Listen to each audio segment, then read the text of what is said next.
ሰላም እንዴት ናችሁ? የዩቲዩብ ተከታታዮቼ እኔ ደህና ነኝ። ዛሬ ይዤላችሁ የመጣሁት ርዕስ እንዴት ነው ጤናማ የሆነ ህይወት ልንኖር የምንችለው ወይንም how can we live a healthy life?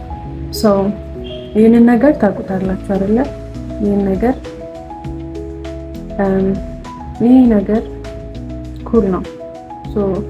ለምንድነው የምንጠቀመው? ቅንድባችንን ለማሳመር ካልሆነ ደግሞ ከንፈራችንን ቅርጽ ለማስያዝ አይደለ? ዛሬ እኔ ለምን ተጠቀምኩት? look at this. I don't have a pen and I don't want to buy it because እስክሪፕቶን የሆነ ቦታ ጥያለሁ። እዛ ቦታ ሄጄ እስከምወስደው ድረስ I don't want to just buy it. ይህን ነገር ተጠቀምኩት ማለት ነው፣ ጊዜ ለመጠቀም ያህል። እንዴት ነው ጤናማ ህይወት መኖር የምንችለው የሚለውን ነው።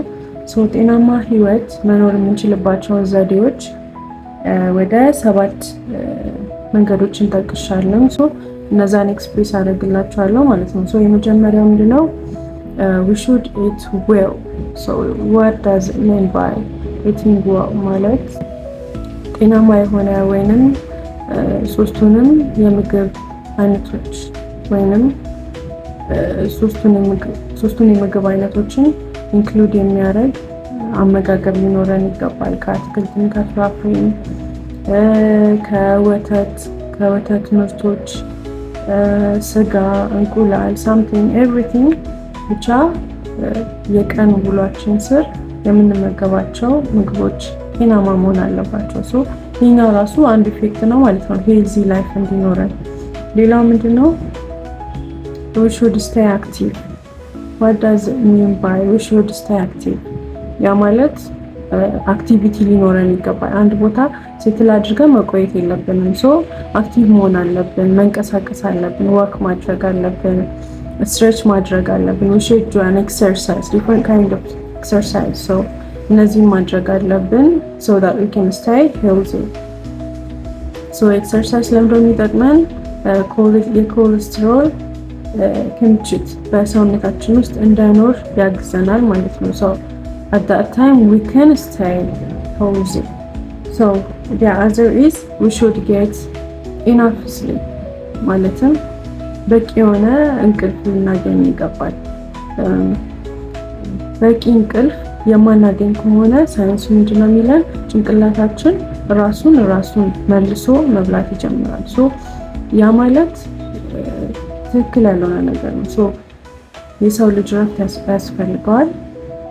የሚሰራባቸው አክቲቭ የሚሆንባቸው ጊዜያቶች አሉ። አት ኤንድ ደግሞ we should take rest አይደለ?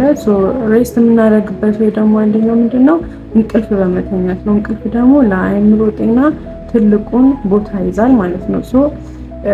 ምን ያህል ታይም ነው በአቨሬጅ መተኛት የምንችለው የሚለውን በምናይበት ጊዜ አትሊስት ከ7 እስከ 9 የሚያክል ታይም we should get sleep ይላል አብዛኞቹ ዶክተሮች የሚስማሙበት ነው። ከ7 እስከ 9 የሚያክል ታይም በቂ እንቅልፍ ልናገኝ ይገባል። ኮመን የሆነ ስኬጁል ሊኖረን ይገባል ለስሊፕ ማለት ነው። ሌላው ምንድነው? ማኔጅ ስትሬስ፣ ጭንቀት መጨናነቅ የለብንም። we shouldn't have to be stressed out with a thing. we should let go that the thing we can't handle ማድረግ የማንችለውን ነገር ሃንድል ለማድረግ በጣም እየታገልን ራሳችንን ጭንቀት ውስጥ ወይም ስትረስ ውስጥ መክተት የለብንም። የምንችለውን ያህል መጣር ለማስተካከል መሞከር አለብን። ምንም ጥያቄ የለውም። ምክንያቱም የምንማረው ሊሆን ይችላል ኤቭሪቲንግ ራሳችንን አእምሯችን ዴቨሎፕ ለማድረግ የምንሞክረው የችግር ፈቺዎች ለመሆን ስለምንፈልግ ነው። የችግር ፈቺዎች ደግሞ ለመሆን ከችግሮች ጋር መገናኘት ግዴታ ነው አይደለ? ከችግሮች ጋር ስንገናኝ ደግሞ የመፍትሄ ሀሳብ ምንጭ መሆን አለብን። ችግርን መሸሽ ሳይሆን አትሊስት እኛ የምንችለውን ያህል ካደረግን በኋላ ለዛ ነገር ጊዜ መስጠት ወይንም ደግሞ ሰው እንዲረዳን መጠየቅ፣ ካልሆነ ደግሞ መተውም አንድ ኦፕሽን ነው የሚሆነው ማለት ነው። ከነዚህ ከ3 ኦፕሽኖች አንዱን መጠቀም እንችላለን። የቻልነውን እንሞክራለን። የመጀመሪያው ስቴፕ ነው የሚሆነው። በመቀጠል ጊዜ እንሰጠዋለን። ካልሆነ ሰው እንዲረዳ እናደርጋለን። ካልሆነ ደግሞ የማንችለው ከሆነ እነዚህን ሁሉ ኦፕሽኖች ተጠቅመን የማንችለው ከሆነ ያን ነገር መተው ግዴታ ነው። ምክንያቱም ከሱ ጋር ዴል በምናደርግበት ጊዜ ብዙ የሚያመልጡ ነገሮች አሉ፣ ምንም ጥያቄ የለውም። ወይም ደግሞ ራሳችንን ወዳልተገባ ነገር ውስጥ ልንከት እንችላለን እና should manage our stress. ሌላው ምንድነው? the other one is avoiding harmful habits. ምንድናቸው እነዚህ? ለምሳሌ ረዥም ሰዓት ስራ እየሰሩ ምናምን ይቆዩና ያን በዛ ነገር ተመስጠው ራሳቸውን ምግብ መቅጣት ሊሆን ይችላል or something። እንደዚህ አይነት ነገሮች በጣም harmful የሆኑ ነገሮች ናቸው፣ በጣም ይጎዱናል። ኢነርጂ ካላገኘን ስራ በአግባቡ መስራት አንችልም። ኢነርጂ ግዴታ ማግኘት አለብን። ስራ መስራት ባለብን ሰዓት ስራ መስራት ነው። ደግሞ ኢነርጂ ማግኘት ባለብን ሰዓት ኢነርጂ ማግኘት፣ ሙቭ ማድረግ ባለብን ሰዓት ደግሞ ሙቭ ማድረግ መቻል አለብን ማለት ነው። የሰዓት አጠቃቀማችንን እነዚህ ሃርምፉል የሆኑትን ማስተካከል መቻል አለብን ማለት ነው። ሌላው አይዲያ ምንድነው? ስቴይ ኮኔክትድ። ማኔጅ ስትረስ ላይ ደግሞ አንድ ያልጠቀስኩት ነገር ምንድነው? we should be able to take a deep breath። ማለትም ራሳችንን አየር ወደ ውስጥ ማስገባት፣ ሬስት ማድረግ ራሱ አንድ መፍትሄ ነው ብዬ አስባለሁ። the other one would be stay connected። ይህንን ደግሞ ከምን ጋር ነው? the other will be stay connected. This will be related with stay connected. This will be related with praying and being healthy with your spiritual life. መጸለይ፣ ሜዲቴት ማድረግ፣ spiritually አሪፍ መሆን ይጠበቅብናል ማለት ነው።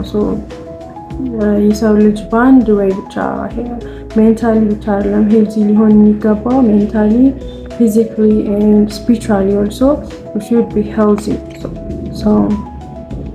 ይሄኛው ስለ ስፒሪቹዋል ሄልዝ ነው የሚነግረን ማለት ነው። the other idea will be keep learning and growing. We should keep learning and growing. We should dig the new things. We should learn and develop ourselves. ምንድነው? ራሳችንን አዳዲስ ነገሮችን ማወቅ፣ ስለ ራሳችን መረዳት፣ አዳዲስ ነገሮችን ዲግ ማድረግ ያስፈልጋል። ምክንያቱም እኛ ሁል ቀን ሆዳችን እንደሚርበው ምግብ እንደሚያስፈልገን አይምሯችንም የራሱ የሆነ ምግብ ያስፈልገዋል አይደለ? የአይምሯችን ምግብ ደግሞ ምንድነው? የአይምሯችን ምግብ አዳዲስ ነገሮችን ማወቅ፣ መረዳት፣ ማንበብ፣ ዲግ ማድረግ will be ይሄኛው ለምንድነው የሚጠቅመን? ለሜንታል ሄልዛችን ይጠቅመናል።